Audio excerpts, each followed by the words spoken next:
Assalamualaikum warahmatullahi wabarakatuh. Kenalkan, nama saya Ramon. Saya dari kelas 12 IPS. Di sini saya akan menjelaskan tentang globalisasi.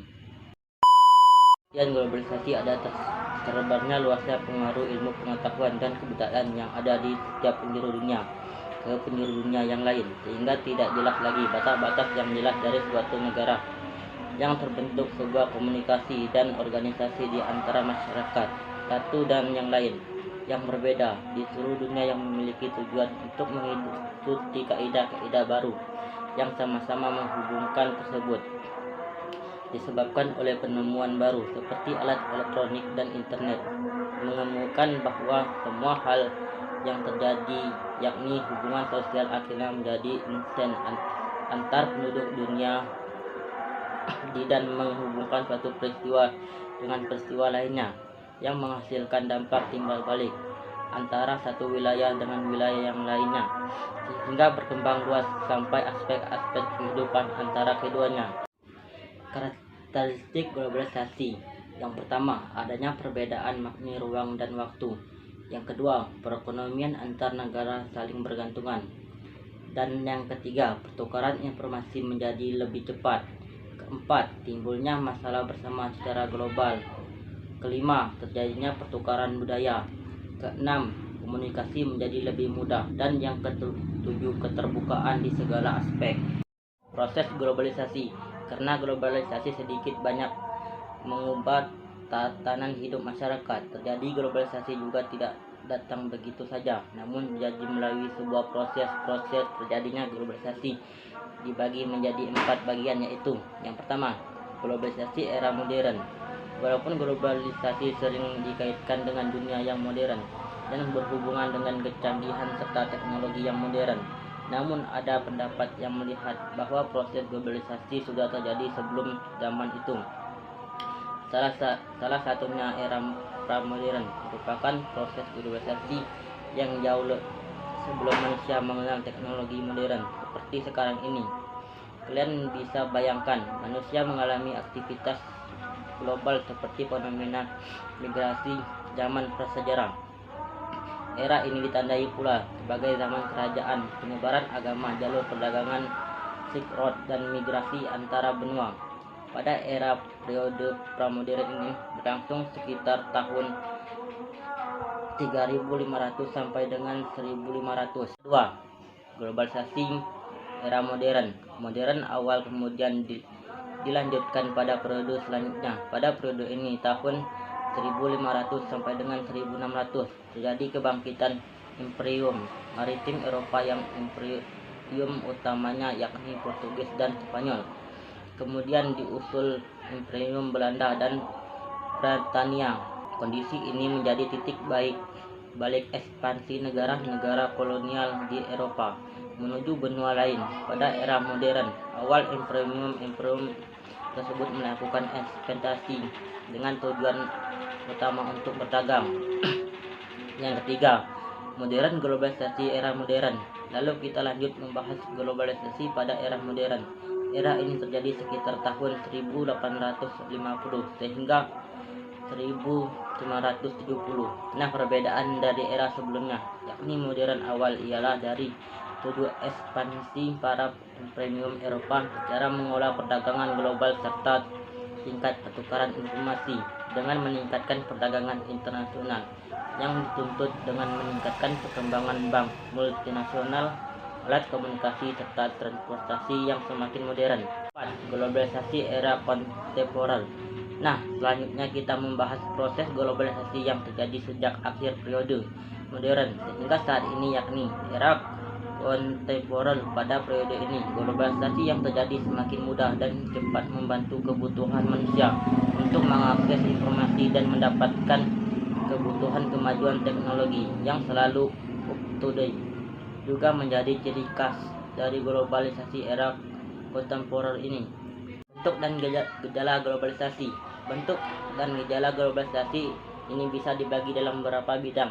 Yuk kita bahas satu persatu ya. Yang pertama, bidang ekonomi. Bentuk dan gejala globalisasi di berbagai bidang di kehidupan sosial. Yang pertama, bidang ekonomi. Globalisasi ini era dengan perdagangan bebas. Nah, contohnya simpelnya perdagangan bebas itu seperti apa sih? Misalnya, kalau kamu ingin membeli barang-barang tertentu yang hanya dijual di luar negeri, kamu bisa memesan secara online, kemudian barang itu akan langsung dikirim ke rumah kamu. Prinsip dari perdagangan bebas ini seperti memudahkan transaksi antar negara dan bisa lebih mudah berbelanja melalui aplikasi jual beli di smartphone milikmu. Kedua, bidang sosial. Munculnya banyak teknologi baru yang mempermudah hidup kita dan juga untuk saling terhubung satu sama lain. Kita bisa belajar dengan seperti saat ini, juga merupakan dampak baik perkembangan teknologi.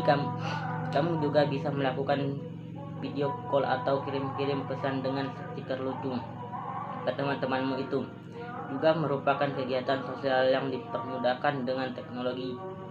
Begitu pula dengan banyaknya sumber belajar dan materi terbaik yang bisa kamu akses juga di ruang guru, merupakan bentuk perubahan oleh globalisasi.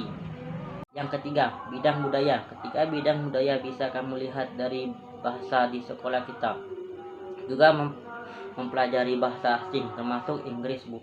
Bukankah? Nah, itu semua adalah salah satu contoh bahasa dunia. Namun semua orang mempelajari karena yang menjadi bahasa internasional adalah bahasa Inggris. Tak hanya bahasa Inggris, bahasa Prancis, Rusia, Mandarin, Jepang, Jerman, dan banyak bahasa lainnya kita juga. Yang keempat, bidang politik. Politik kamu bisa melihat dari berbagai kebijakan nasional yang mempengaruhi keberadaan negara lain. Nah, kita tahu juga kan adanya kebijakan tentang cukai ekspor atau impor. Kebijakan ini pasti mengaruhi negara-negara lainnya. Maka dari itu setiap negara memiliki kedutaan besar untuk mewakili mereka pada urusan diplomatik antara negara. Ada banyak lagi bentuk dan gejala yang bisa diamati karena memang globalisasi masuk ke dalam setiap hal di hidup kita. Contoh globalisasi di berbagai bidang. 1. Contoh globalisasi sosial dan budaya. Yang pertama, kebudayaan asing lebih mudah masuk dan bisa diterima negeri. Yang kedua, penggunaan bahasa Inggris sebagai bahasa internasional menjadi penting. Yang ketiga, pergeseran gaya hidup masyarakat menjadi lebih maju dan modern. Yang keempat, masyarakat lebih memiliki bekerja sektor industri dibanding agraris. Yang kelima, tren mode dan busana internasional menjadi lebih diminati. Yang kedua, contoh globalisasi ekonomi. Yang pertama, membeli barang dengan menggunakan kartu kredit atau rekening bank. Yang kedua, melakukan jual beli secara daring. Yang tiga, membayar barang yang dibeli dengan aplikasi dompet digital.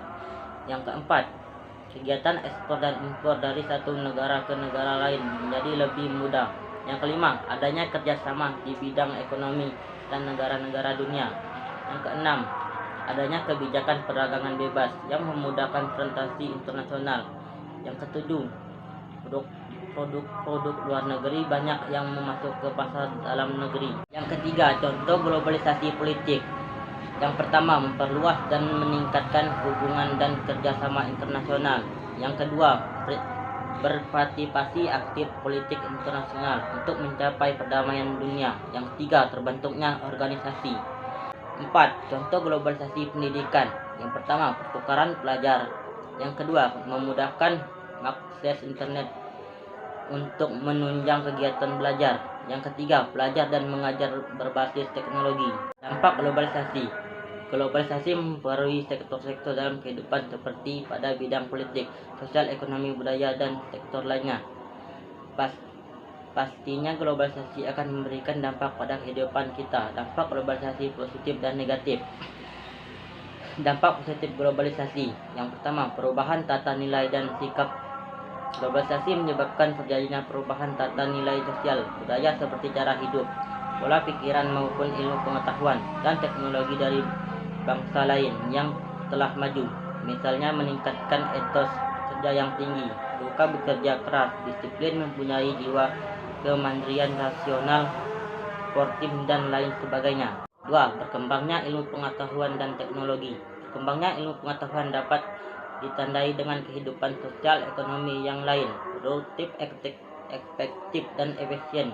Selain itu juga ada kemajuan di bidang teknologi komunikasi informasi dan transportasi, memudahkan kehidupan manusia, misalnya mobilitas tinggi, karena jarak tempuh dalam berpergian dari satu tempat ke tempat lain menjadi lebih cepat, mudah memperoleh informasi dan ilmu pengetahuan. Yang ketiga, kehidupan menjadi lebih baik. Kehidupan dapat menjadi lebih baik dengan globalisasi. Hal ini ditandai dengan meningkatkan turisme dan pariwisata menjadi berkembang. Selain itu, globalisasi juga membantu memperluas pasar produk dalam negeri. Hal ini merupakan pertanda positif karena produksi dalam negeri dapat bersaing di pasar internasional. Pada akhirnya, kehidupan menjadi lebih baik dan pembangunan negara menjadi meningkat. Dampak negatif globalisasi.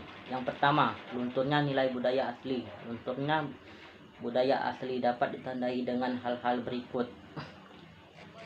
Yang pertama, mengurus nilai-nilai budaya asli seperti lunturnya gotong royong, solidaritas, kepedulian, dan kesejahteraan kawan sosial, sehingga dalam keadaan tertentu atau darurat, misalnya sakit, kecelakaan, atau musibah, hanya ditangani oleh segelintir orang. Yang kedua, cara berpakaian bangsa barat masuk dalam budaya bangsa. Yang ketiga, meniru perilaku yang buruk dan kebarat-baratan. Yang keempat, memberi salam tergantikan cium pipi kanan dan kiri yang dikenakan budaya barat. Yang kelima, meniru cara berpakaian idola dari luar yang bertentangan dengan gaya berpakaian di Indonesia.